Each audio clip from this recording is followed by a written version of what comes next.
Hello students, welcome to MMJ channel. Complex number part 2 start कर रहे हैं हम लोग। शॉर्ट नोट इसका पढ़ ही रहे थे, जिसमें हम लोग क्या चल रहा था अपने पास, ये एलजेब्रा चल रहा था।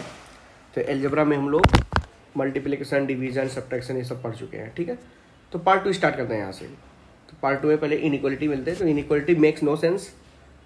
कॉम्प्लेक्स नंबर में हम इनइक्वालिटी नहीं कर सकते कि कौन सा कॉम्प्लेक्स नंबर किससे बड़ा है। उसका रीज़न यहाँ पर यह है कि 2+3 आटा को एक पॉइंट है जो यहाँ पर लिखा जाएगा, यानी 2 रियल है और इमेजिनरी y है।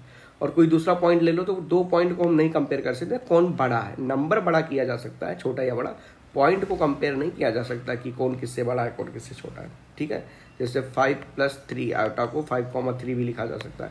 तो दो पॉइंट को हम कंपेयर नहीं कर सकते कि कौन किससे बड़ा है कौन किससे छोटा है। ओके, अच्छा, यहाँ पर एक क्वेश्चन है, आया हुआ क्वेश्चन है, कॉम्पिटिटिव एग्जाम में आता है। a+ib ग्रेटर देन c+id है।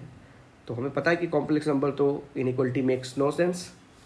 तो हम लोग क्या कर सकते, फिर भी ये दिया है देन बोला, तो ऑप्शन देखिए, बोला a greater than c, a c से बड़ा है। ऐसे कोई मतलब भी नहीं है, क्योंकि ib और cd जब लिखा रहे, id लिखा रहे, यानी कॉम्प्लेक्स नंबर रहे, तो इनइक्वालिटी बनता नहीं है। तो ऑप्शन देखें, ये b और d को बराबर कर दें तब भी ये कॉम्प्लेक्स नंबर ही है।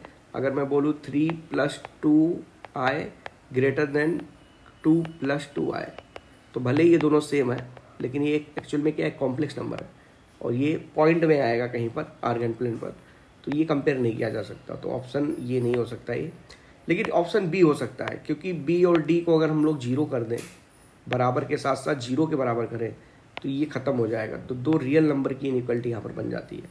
तो ऑप्शन बी सही हो जाता है, ए ग्रेटर देन सी। रियल नंबर को कंपेयर किया जा सकता है कौन किससे बड़ा है कौन छोटा है। ठीक है, ऑर्डर की जा सकती है, उसकी ऑर्डरिंग की जा सकती है। ओके, इक्वलिटी पर आते हैं।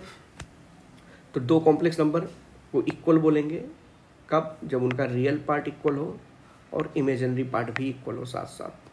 तो two complex number z1 and z2 are said to be same if and only if z1 यानी real part of z1 equal to real part of z2, और ये दोनों सेम होना चाहिए। तो एग्जांपल आपके पास z1 है x+2i और z2 है 4 - i। अगर दोनों सेम है तो एक्स वाई की वैल्यू बताओ, तो x+2i और 4 - i किया, तो रियल को रियल से यानी x को 4 से कंपेयर करेंगे तो x बराबर 4, और इमेजिनरी पार्ट यानी 2, और यहाँ का इमेजिनरी पार्ट -y, तो ये कंपेयर कर लें तो यहाँ से वैल्यू आ जाएगी।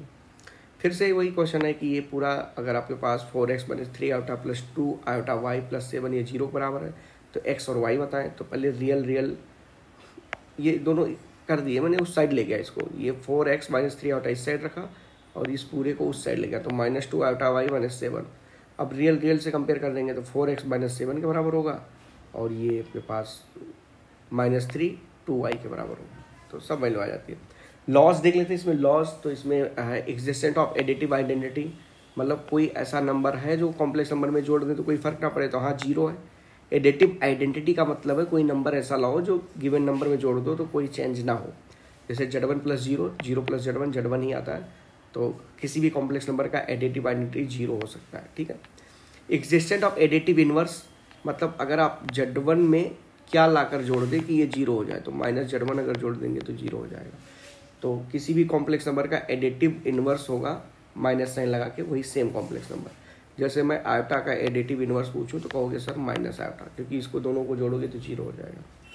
उसके बाद एग्जिस्टेंस ऑफ मल्टीप्लिकेटिव आइडेंटिटी का मतलब क्या है कि क्या मल्टीप्लाई करने की आंसर 1 हो जाए, सॉरी फर्क ना पड़े, कोई कुछ भी आइडेंटिटी हो ना, आइडेंटिटी तो कोई चेंज नहीं होना चाहिए। तो किसी भी कॉम्प्लेक्स नंबर में अगर 1 का मल्टीप्लाई कर दो तो वही रहता है, 1 × z, z × 1 z ही रहेगा। तो इसको बोलते हैं मल्टीप्लिकेटिव आइडेंटिटी। दूसरा existence of multiplicative inverse. Inverse बोले तो उल्टा हो जाएगा, तो मैं कॉम्प्लेक्स नंबर में क्या मल्टीप्लाई कर दूं कि 1 हो जाए, तो z में 1/z का मल्टीप्लाई करोगे तो z कैंसिल, आंसर 1 हो जाएगा। जैसे मैं मल्टीप्लिकेटिव इनवर्स पूछ रहा हूँ आयोटा का, तो आयोटा में क्या मल्टीप्लाई करूँ, तो 1 आयोटा का मल्टीप्लाई करूँगा, नहीं 1/z, तो 1 आयोटा होता है, आयोटा पर पावर 4 आयोटा, आयोटा की होता है -आयोटा। तो आयोटा में अगर -आयोटा का मल्टीप्लाई करेंगे तो ये 1 हो जाएगा। ठीक है, और 1 + आयोटा पर 1 - आयोटा आयोटा होता है, तो इसका भी मल्टीप्लिकेटिव इनवर्स -आयोटा ही होगा। और 2+3 आयोटा लिया है, तो यहाँ पर 2+3 आयोटा में हम इसका मल्टीप्लिकेटिव इनवर्स होगा 1/2+3 आयोटा। अब 1/2+3 आयोटा को रेशनलाइज कर लिया मैंने, रेशनलाइजेशन बताया हूँ, 2 - 3 और 2 - 3 से मल्टीप्लाई कर दिया, ऊपर हो गया 2 - 3 आयोटा और नीचे a² - b², तो ये 9 हो जाएगा।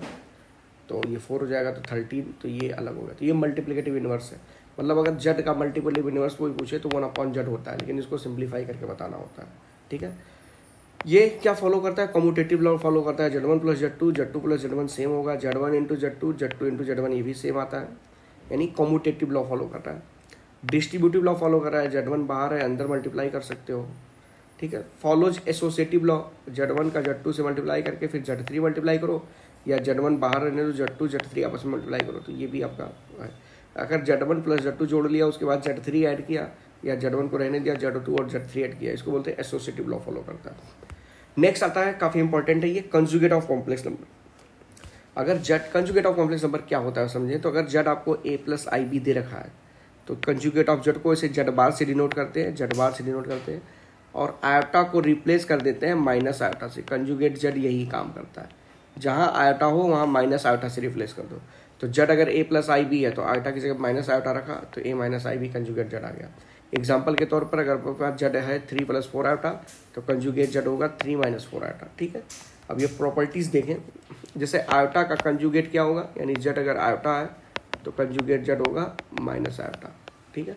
रिप्लेस करना है, प्रॉपर्टी देखें तो कंजुगेट 2 बार कंजुगेट लेते तो वापस जेड आ जाता है। जैसे जेड आपके पास है 3 + 2 आयोटा है, इसका अगर कंजुगेट लिया तो जेड -2 आयोटा हुआ, और कंजुगेट का फिर से कंजुगेट लिया तो जेड 3 + 2 आयोटा हो जाएगा, ठीक है। तो कंजुगेट का कंजुगेट फिर से जेड आ जाता है। अगर ये एडिशन में है और होल कंजुगेट है तो इंडिविजुअल कंजुगेट किया जा सकता है, ठीक है। मल्टीप्लाई है तो इंडिविजुअल कंजुगेट का मल्टीप्लाई कर लो, डिवीजन में भी अलग अलग हो जाता है। ये प्रॉपर्टी आपको याद रखना है। अच्छा, रियल पार्ट ऑफ जेड क्या होता है, तो जेड अगर आपके पास है x + आयोटा y, और कंजुगेट जेड है x - iy, दोनों को जोड़ दो तो सिर्फ 2x बचेगा, ठीक है। यानी 2 times real part of x बचेगा। तो रियल पार्ट ऑफ जेड क्या हो जाएगा, Z + Z bar upon 2। Imaginary part of Z क्या होगा, Z - Z bar upon 2 iota. आप देखो ना, दोनों को सब्ट्रैक्ट करोगे तो 2 आयोटा y आएगा, x कैंसिल हो जाएगा, तो 2 आयोटा डिवाइड करेंगे तो y बच जाएगा। तो ये हो गया, ये कंजुगेट जेड का होल पावर n, जेड पर पावर n का कंजुगेट होता है, ठीक है। इसके बारे में मैं अभी समझाता हूँ कि क्या ये है। उससे पहले और देखें, if Z is purely real, तो जेड अगर प्योरली रियल है तो जेड का बार और जेड आपस में सेम होगा। उसका रीज़न ये है कि जेड मान लो 2 है तो जेड का कंजुगेट 2 ही रहेगा, क्योंकि इसमें आयोटा ही नहीं, चेंज होगा नहीं, तो इसलिए वो जेड इज़ प्योरली रियल, तो जेड और जेड बार सेम है। अगर जेड इज़ प्योरली इमेजिनरी तो जेड = माइनस का जेड बार। अगर जेड प्योरली इमेजिनरी है तो इसको लिख सकते हैं आयोटा वाई, और जेड का कंजुगेट माइनस आयोटा वाई, आपस में सेम करना है तो जेड बराबर माइनस जेड बार हो जाएगा, ठीक है। तो ये काफ़ी इंपॉर्टेंट है, जेड अगर प्योरली इमेजिनरी है तो जेड = माइनस का जेड बार हो जाएगा, ठीक है। यहाँ पर एक्सप्लेन भी किया गया वही चीज़, ठीक है। आइए देखें आगे। अच्छा, एक और है प्रॉपर्टी, जेड × जेड बार x² + y² हो जाता है। तो आपको पता है कैसे हुआ ये, जेड आपके पास है x + iy, और जेड बार है आपके पास x - iy। अब मल्टीप्लाई करो तो जेड × जेड बार हो जाएगा, a² - b² दोनों मल्टीप्लाई होगा तो x², और माइनस आयोटा का स्क्वायर करेंगे माइनस होगा, तो माइनस पहले से तो प्लस हो जाएगा, तो x² + y² आ जाता है, ठीक है। तो ये था अपने पास कंजुगेट की प्रॉपर्टी। आगे देखें तो ये इंफॉर्मेशन जो दे रखा है ऑर्डर्ड पेयर में बोलता जाता है। जेड क्या है, एक ऑर्डर्ड पेयर है। तो जेड अगर यहाँ है, x, y यहाँ है, तो जेड बार यहाँ नीचे आ जाता है। तो इसका मतलब मैं बोल सकता हूँ कि x, - iy होता है, ठीक है, ऑर्डर्ड पेयर बताया जाए तो बोला जा सकता है कि ये जो है वो ये जेड का रिफ्लेक्शन है in real axis. Conjugate Z क्या है, कंजुगेट जेड है reflection of Z in real axis. Conjugate Z क्या है, reflection of Z in real axis. और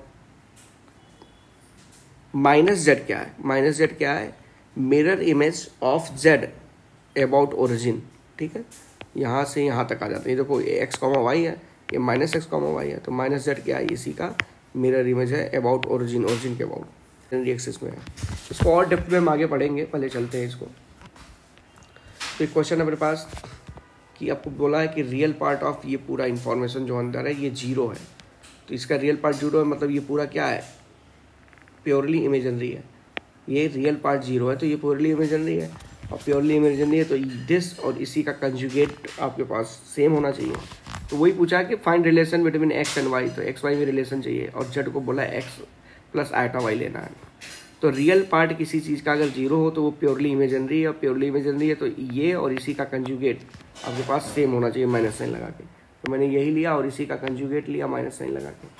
ओके, उसके बाद जेड प्लस आटा 2z माइनस आटा इक्वल टू, अब कंजुगेट की प्रॉपर्टी थी कि अलग अलग कंजुगेट हो जाएगा, तो इसका ले लिया, इसका ले लिया, इसका ले लिया और इसका ले लिया। ठीक है, ये ऐसे रहने दिया। ये कंजुगेट जेड का होता है यही रहेगा, आयोटा का होता है माइनस आयोटा, माइनस साइन अंदर जाएगा तो यहाँ माइनस आएगा, और माइनस आयोटा होगा तो इसका प्लस आयोटा हो जाएगा, और यहाँ भी प्लस आयोटा हो गया, और 2z बार क्रॉस मल्टीप्लाई किया, इसको इधर ले गया, इसको इधर ले गया, तो देखिए यहाँ पर मल्टीप्लाई किया गया ये और ये। ओके, इसको हम सिंप्लीफाई करते हैं, तो सिंप्लीफाई करके आपके पास जेड बार और एक सब फाइनली आता है, तो मैं इसको रिप्लेस कर देता हूँ, तो ये रिलेशन आ जाता है एक्स वाई में। तो यहाँ पर पार्ट 2 फिनिश हो जाता है। इस तरह की जानकारी के लिए चैनल के साथ जुड़े रहें, लाइक करें, शेयर करें, सब्सक्राइब करते हैं। मिलते हैं पार्ट 3 में और आपको समझाते हैं मॉडुलस और argument of complex number. Okay, bye bye.